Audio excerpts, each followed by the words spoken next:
الحدث ده مش أي حدث، ده المتحف المصري الكبير، أضخم متحف في العالم للحضارة الفرعونية، والمكان اللي الدنيا كلها كانت مستنية يشوفه. لكن المفاجأة الكبيرة إن اللي خلى الافتتاح يطلع بالشكل الأسطوري ده كان الفن المصري.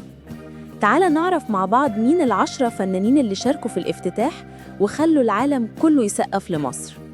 فاطمة سعيد، السوبرانو المصرية العالمية، بصوتها اللي طالع من قلب الأهرامات غنت افتتاحية خلت الحضور يقف لها احتراماً. أحمد عصام، مخرج الألعاب النارية والعروض البصرية لأضاء سماء الهرم، وخلى الافتتاح يتحول لعرض عالمي من الطراز الأول. هشام نزيه، الموسيقار العبقري اللي عمل الموسيقى التصويرية الرسمية للافتتاح، مزيج بين النغمة الفرعونية والعظمة الأوركسترالية. نيير ناهي، المايسترو المصري العالمي اللي قاد الأوركسترا ببراعة وخلى كل نغمة تحكي حكاية من تاريخ مصر.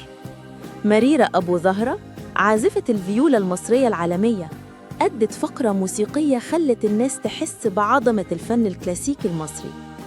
مريم أبو زهرة، الشابة الموهوبة اللي عزفت الكمان بإحساس رهيب وقدرت توصل رسالة إن الفن المصري جيل بيكمل جيل. نور عزازي، مصممة الأزياء المصرية اللي أبدعت في تصميم فساتين مستوحاة من الفراعنة للفنانات المشاركات في الحفل. شريهان، الأسطورة اللي رجعت بعد غياب سنين وقدمت عرضاً مسرحياً عن مصر القديمة والجمال والأنوثة والقوة، والكل اتكلم عنها بعدها. هدى المفتي، واحدة من الوجوه الجديدة اللي مصر فخورة بيها، شاركت في العرض الرمزي اللي جسد مصر الشابة الحديثة وسط التاريخ، وكانت بمثابة رسالة إن الجمال المصري مستمر عبر الأجيال. وأخيراً شيرين أحمد، المطربة المصرية الشابة اللي صوتها كان واحد من أجمل لحظات الافتتاح، دمجت بين الإحساس المصري الأصيل والموسيقى الحديثة بشكل مبهر. الافتتاح ده ما كانش مجرد حفلة، ده كان رسالة من مصر للعالم: إحنا الحضارة وإحنا المستقبل. وكل فنان شارك فيه كتب اسمه بحروف من نور في تاريخ الفن المصري.